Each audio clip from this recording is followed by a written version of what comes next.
Bom dia, hoje é segunda-feira, 16 de abril. Começa agora a mesa de debates. O Supremo Tribunal Federal decidiu na semana passada, por 8 votos a favor e 2 contrários, que a interrupção da gravidez no caso de fetos com anencefalia comprovada não é crime. Os ministros Marco Aurélio Mello, Joaquim Barbosa, Rosa Weber, Luiz Fux, Carmen Lúcia, Carlos Aires Brito, Gilmar Mendes e Celso de Mello votaram a favor. Já os ministros Ricardo Lewandowski e César Peluso votaram contra. E este é o assunto que nós vamos discutir na edição de hoje. Vamos apresentar então os nossos debatedores. Vai participar conosco o advogado Jorge Aragão. Bom dia, doutor Jorge. Bom dia, Marcelo. Bom dia, Sérgio. Bom dia aos nossos convidados. Bom dia aos nossos queridos telespectadores. Também está conosco o publicitário Sérgio Codé. Bom dia, Sérgio. Bom dia, Marcelo. Bom dia aos nossos amigos convidados. Doutor Jorge, bom dia. Telespectador também, bom dia. Marcelo, temos uma novidade para essa semana, né? Já que sábado foi comemoração aí dos 50 anos da Arquidiocese de Juiz de Fora. Foi uma linda comemoração lá em Aparecida do Norte. Então vai acontecer agora essa série de matérias especiais no Telejornal da TVE, né? A partir de hoje até sexta-feira a gente vai ter uma série de matérias especiais, também na Rádio Globo, com o Léo de Oliveira, a partir das 11h30 da manhã, também ele vai trazer um resumo do que foi o acontecimento de lá, e também no Diário Regional a gente vai ter notícias sobre essa grande festa que aconteceu em Aparecida. Vamos ver então no Jornal da TVE a partir de hoje, então às 6h30 da tarde, aqui no Canal 12. Vamos apresentar então os nossos convidados da edição de hoje. Nós recebemos o advogado Renato Garcia. Doutor Renato, bom dia, obrigado pela presença. Bom dia, Marcelo, demais companheiros de mesa, telespectadores, é sempre uma satisfação voltar a essa mesa. Também está conosco o Frei Flávio Henrique de Castro, da obra dos Pequenos Monges do Pater Noster e membro da Comissão de Defesa da Vida da Arquidiocese de Juiz de Fora. Frei Flávio, bom dia, obrigado pela presença. Bom dia, Marcelo. Eu também agradeço a oportunidade. Quero também cumprimentar todos os integrantes desta mesa e o povo que está em casa assistindo este programa. Também está conosco o terapeuta holístico e um dos fundadores da FEAC, a Fundação Espírita Allan Kardec, Armando Falcone. Falcone, bom dia, obrigado pela presença. Bom dia, Marcelo, bom dia, componentes da mesa, bom dia, os telespectadores. A alegria de estarmos juntos mais uma vez. E depois de 2 dias de discussão, nas últimas quinta e sexta-feira, aliás, as últimas quarta e quinta-feira, o STF aprovou por 8 votos a 2 o aborto de bebês anencéfalos, ou seja, aqueles que nascem sem cérebro. Frei Flávio, de que maneira o senhor analisa essa decisão, já que o senhor representa aqui a Comissão em Defesa da Vida da Arquidiocese de Juiz de Fora? Sim, eu gostaria de principiar chamando a atenção para uma questão terminológica, né? Tem-se usado, inclusive na literatura largamente, a expressão anencefalia. Sim. Para falar dessa deformação, dessa deficiência de formação do encéfalo no nascituro, o bebê por nascer.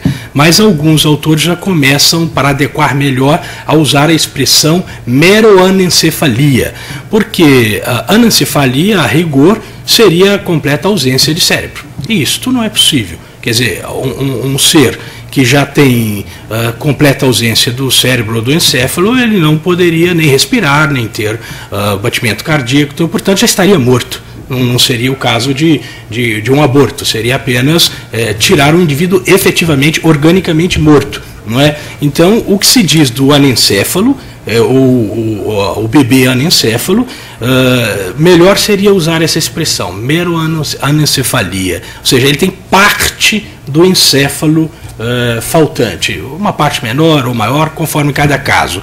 Então, acho que essa é uma primeira questão. Bom, quanto ao bebê, então, um nome um pouco mais complicado, meroanencéfalo, me fica a seguinte indagação para princípio de conversa nosso aqui. Claro, a ausência, o problema da deficiência da formação encefálica causaria a perda efetiva de sentidos, visão, audição, compreensão, etc. Isso estaria comprometido, efetivamente.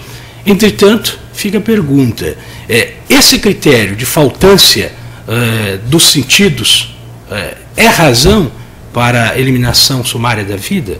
Por que faço essa pergunta? Porque senão depois nós vamos ter que pensar, olha, alguém com uma deficiência auditiva, que é causado por um problema também neurocerebral, pode ser eliminado. Alguém com uma deficiência visual, enfim, nós vemos assim com preocupação essa questão, porque nos parece, e aí mais do que um discurso religioso, acho que é um discurso ético, nos parece que a questão que está por trás disso, ainda que não percebida, é um princípio de eugenia, ou seja, de seleção com critério racional da espécie. Então, quer dizer, que tipo de elemento pode viver, que tipo de elemento não pode viver. Para encerrar, eu recordo que nós tivemos 2 grandes guerras tristes mundiais no século passado, e um dos grandes princípios ideológicos do nazismo era exatamente a eugenia, ou seja, a eliminação da espécie, purificação da raça. Então, eu acho que essa já é a primeira questão que fica em aberto aí com essa decisão. É um princípio eugênico o que está por trás de tudo isso? Falcone, eu queria ouvir então a sua opinião com relação a esse assunto. A nossa opinião é de 2 sentidos. No aspecto de que temos a opinião como profissional de saúde no campo das terapias holísticas e também como espírita. Vamos começar como espírita. Allan Kardec coloca na questão 384 de O Livro dos Espíritos, que é a obra base da doutrina espírita, em que momento o espírito se liga ao corpo. E a resposta da Falange Verdade é no ato da concepção. E vai se completar até os 7 anos, neste processo de entrosamento das forças espirituais com as forças biológicas. Assim, o que acontece? A partir da concepção, qualquer tentativa de obstar a continuidade da vida é aborto, inclusive a pílula do dia seguinte. Já é um aborto, tranquilamente, que está acontecendo.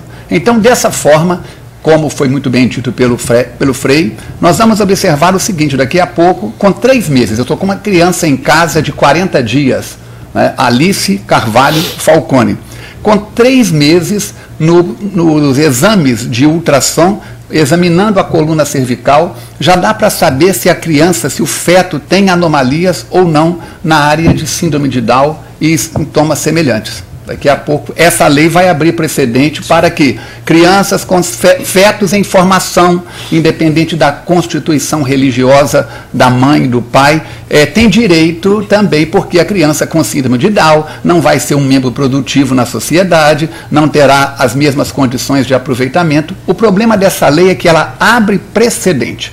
Como terapeuta holístico, atendendo pessoas já há 35 anos, nós trabalhamos muito na área da acupuntura chinesa, na área da hipnose, não é isso, na terapia breve, e trabalhando com pacientes que passaram por partos, que passaram por gestação, que passaram por aborto natural ou provocado pelas mais diversas situações. No psiquismo da mãe fica um quadro de culpa extraordinário. E nós vamos ter uma tarefa, um desafio de mudar estes programas, estes valores no psiquismo da mãe, tirando do subconsciente, trocando estes programas por programas mais tranquilos, mais ecológicos, mais educativos. A situação é séria, é delicada, respeitamos o direito da vida, mas precisamos agir também como cidadãos ligados a um poder maior, que é este Deus, este grande arquiteto do universo. Doutor Renato? A questão me chama a atenção no aspecto jurídico pelo fato de que me parece que o Supremo está usurpando a competência do Congresso Nacional para poder, em vez de interpretar a lei ou aplicar a lei, mudar o conteúdo da lei. Quer dizer, o nosso Código Penal já prevê que aborto é crime e dá as exceções. Quem compete criar novas exceções? É o Congresso Nacional, através de uma discussão ampla com a sociedade, que ali está representado, bem ou mal, mas está representada a nossa sociedade.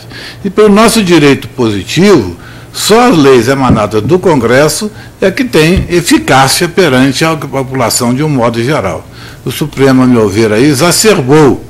Então, o voto que o ministro Lewandowski deu, no sentido desse mesmo sentido, que eu acho que é o que seria o mais correto se aplicar, levar a questão ao debate geral da sociedade, e não fazer como fez o ministro Marco Aurélio, que foi o relator do projeto, excluindo da discussão, inclusive, as questões religiosas, como se isso não fizesse parte da vida da sociedade.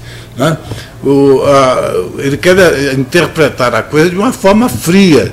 E a sociedade não é fria, a sociedade vive de emoções, ela vive geralmente do contexto geral do que vive a nação. De forma que a parte que eu acho mais importante é isso. Porque nem os juristas, nem os cientistas chegaram à conclusão de que é a pessoa quando ela recebe vida.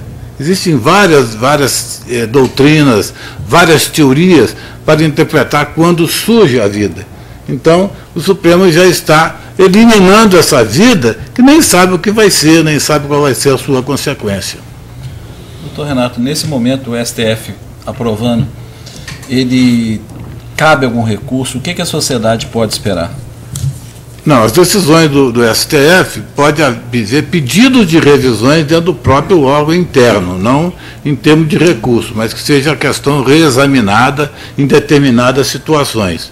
Cabe ao Congresso, sim, na sua competência ampla e geral, de debater a questão e, então, disciplinar da nova ordem ou dar uma nova diretriz a essa situação. Doutor Renato, o senhor acredita que, como Falcone falou, que isso pode abrir um precedente para a legalização do aborto? Não tenha dúvida. É uma questão que não só abrir esse precedente em relação ao aborto, mas abrir um arbítrio do Supremo se arvorar de ser o dono da verdade, o dono da vida, e decidir o que pode, o que é crime, o que não é crime, em termos dessa questão do aborto. Quer dizer, é preciso que haja muito debate em cima dessa questão, porque não envolve simplesmente a questão jurídica da coisa, envolve também a questão emocional, a questão de conceitos de direito da pessoa, porque o nosso Código Civil, ele diz que desde o momento da concepção, ninguém pode ser privado da vida arbitrariamente. Isso é conceito geral, mundial, pela Convenção de Costa Rica, que determinou essa situação. E a nossa Constituição fala sobre a inviolabilidade do direito à vida. Então, se a vida é inviolável, é preciso que se deixe ela se demonstrar a geral, só saber se ela é viável, se ela existe ou não. E não numa presunção, muitas vezes. Né? Ok, nós vamos então para o nosso primeiro intervalo. Nós voltamos já já.